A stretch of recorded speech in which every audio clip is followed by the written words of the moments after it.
Hi guys, Thogrey here for a new video, and this video will be a tier list video for 9.1.5, the final tier list video for the Season 2 PvP season of Shadowlands. This video will be about the melee tier list for 2v2. The brackets are really different with 3v3, and that's why I'm separating both of them. Class could be, or spec could be better in 2v2 than in 3v3, just because their spec works a little bit better in 2v2 than in 3v3, and vice versa. That's why I'm separating those two. We begin with the melee tier list. Why? Because I felt like it would be a good beginning to start with 2v2 melee. The next video will be the ranged one, and then the healer one, and then it will be the 3v3 brackets. I'm trying to pump those videos out really quickly, so you have an overview before the end of the season, and then you can also decide which classes you are going to main, maybe for the season 3 of Shadowlands. I feel like the meta is not that bad. It's one-shotty, that's for sure. There is a few specs that are really king or gods in this tier list. But let's check this out really quickly. Now, thank you for watching the video already. Please like and subscribe, and comment below what you think about this tier list. I would like to know what you think. Agreeing, disagreeing, which classes or specs should be rated higher, rated lower.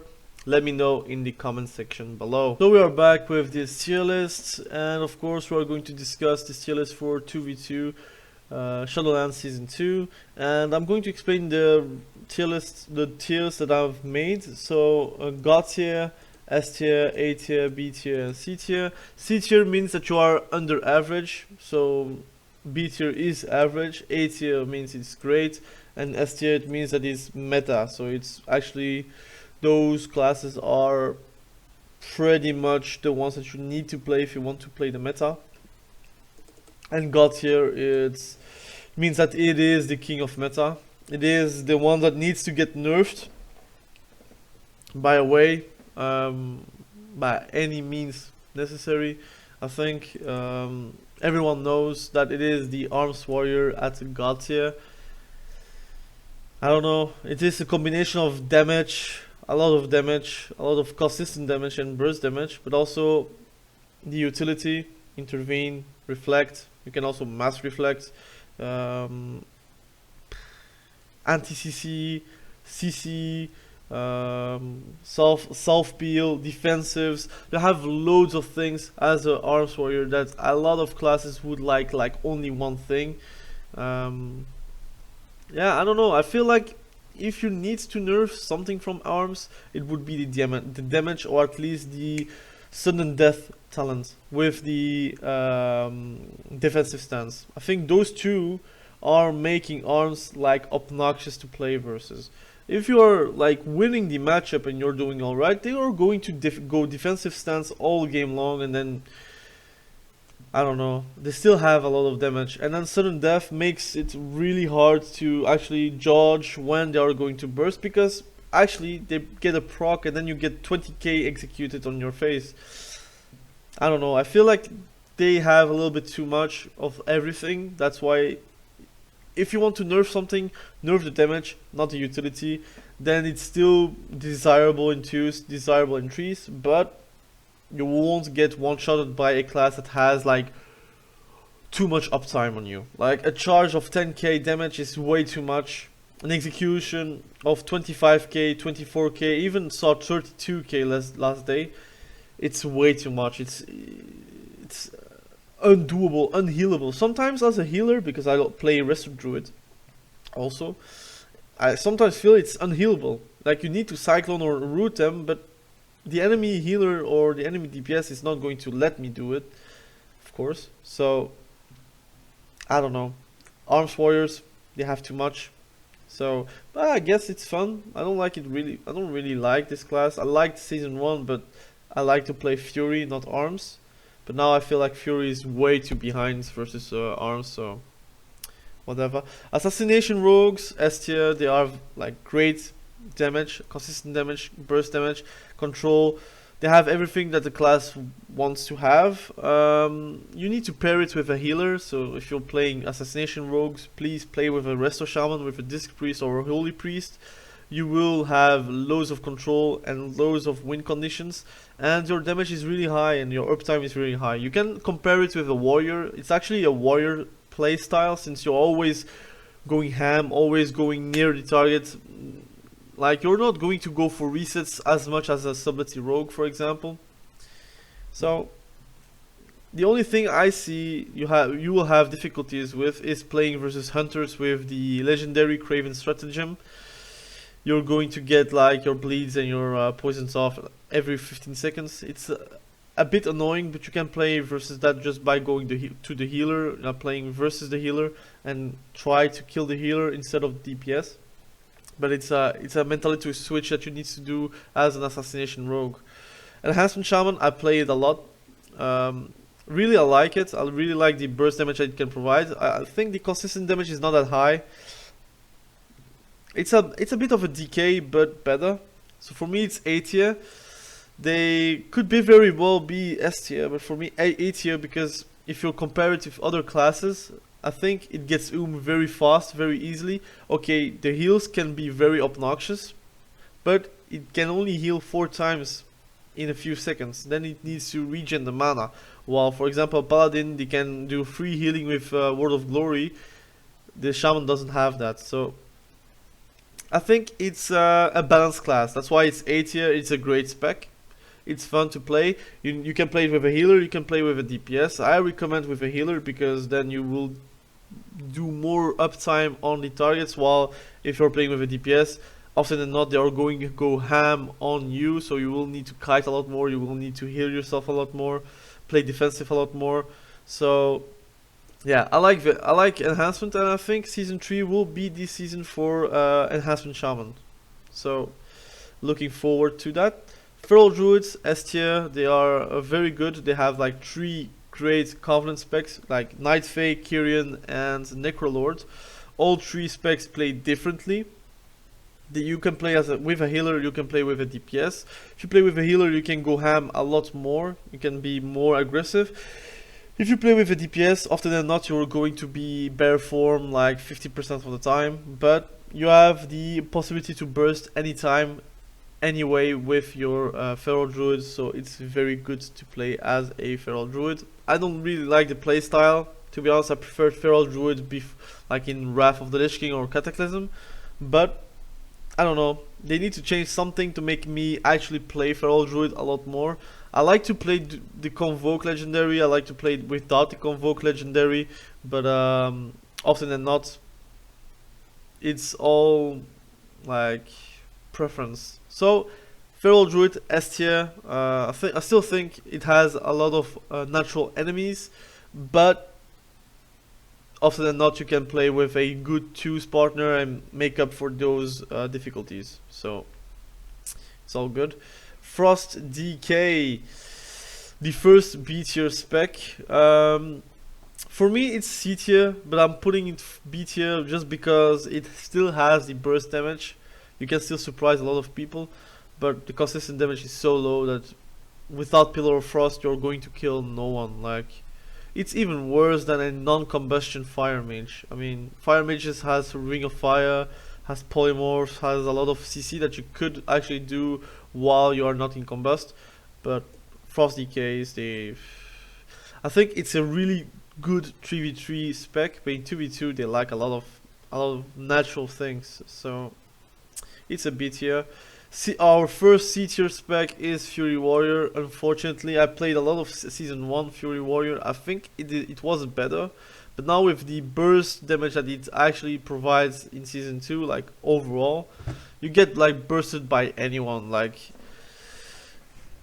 you cannot compete versus an Arms Warrior, for example, because an Arms Warrior can actually do 22k execution damage, while as a Fury Warrior you will never ever do that damage as a Fury Warrior with one ability.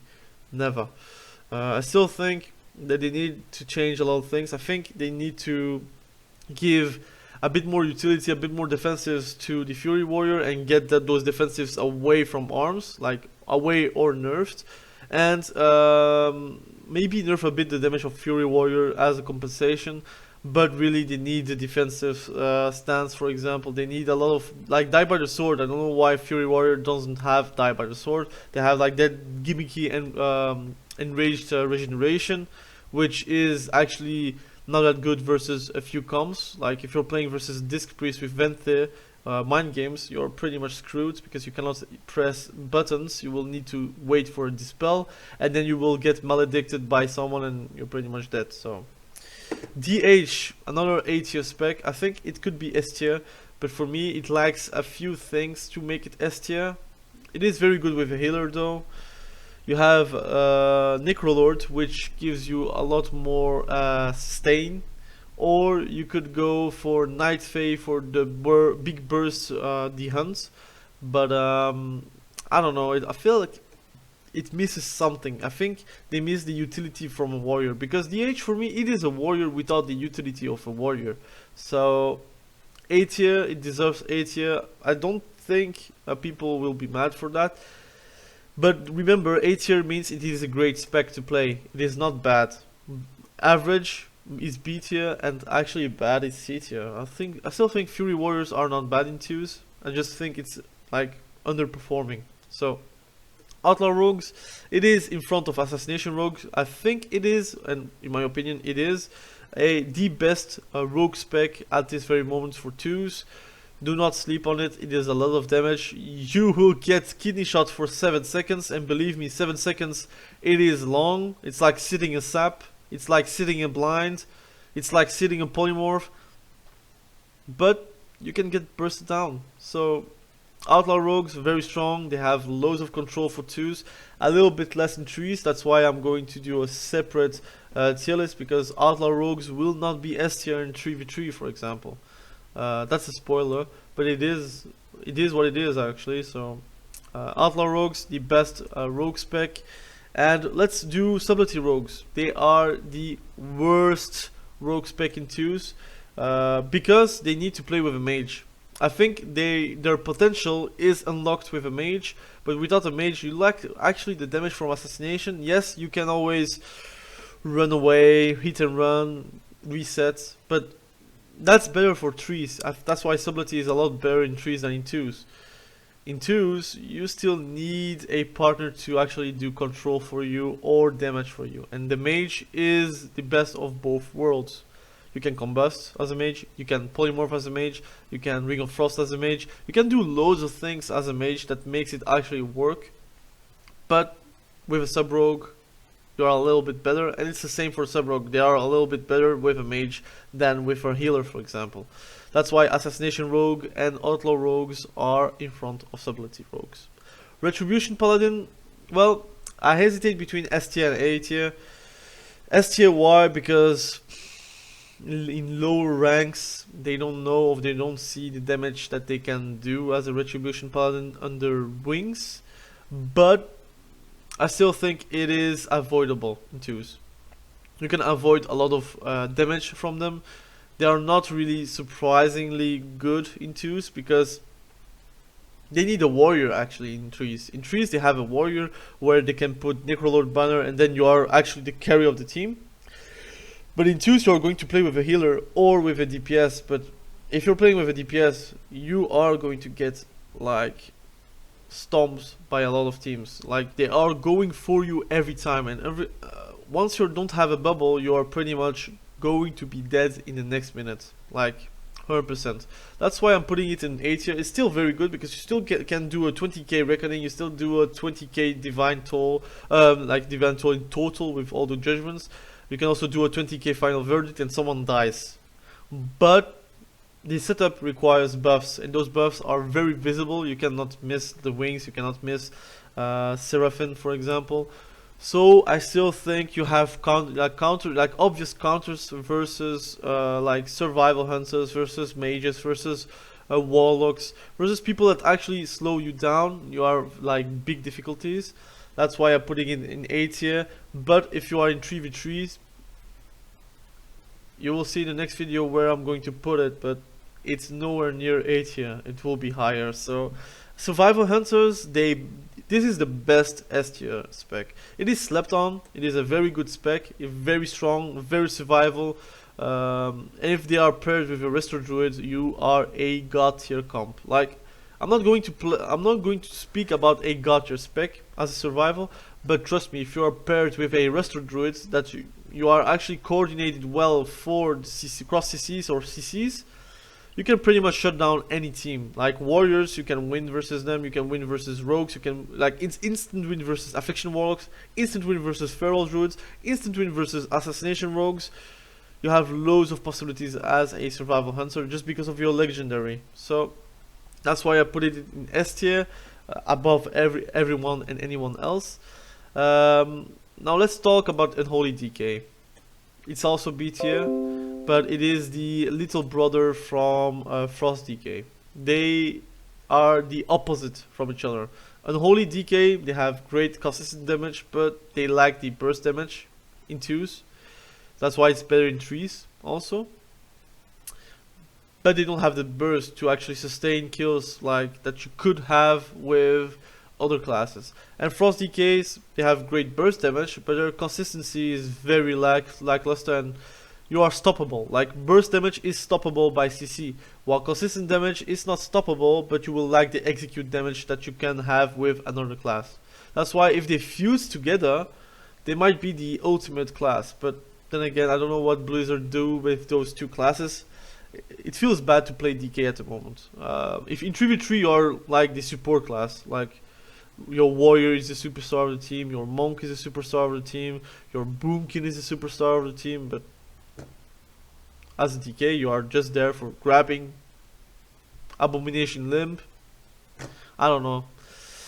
Windwalker monks, they are better than sub rogues but worse than outlaw and assassination. They are warriors for me, but a lot more squishy. They have like insane damage, insane burst damage. Sometimes it comes from nowhere, but we need to be realistic. It is a lot more killable than any other class in this tier list. If you have like no touch of karma, you're pretty much screwed.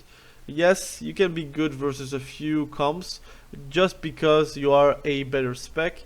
But if you're playing versus a warrior, resto shaman, or a survival resto druid, or a outlaw rogue with holy priest, you're going to lose normally those matchups. So this is my tier list for 2v2.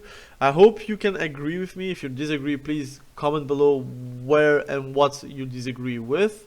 Let's discuss about it. I like the discussion. I like to know where I'm wrong or where I'm right. And thank you for watching this video. I really appreciate it. Subscribe to the channel if you want more PvP content. You will have guides, you will have tier lists, you will have tips and tricks, but also just general gameplay. I'm trying to upload a lot more. I've uploaded yesterday a guide for the Demonology Warlock. You will see at the end screen right now. And of course, let me know what you think about the video. Like and subscribe, and have a great day, and have a great Christmas. Have a great day. Bye.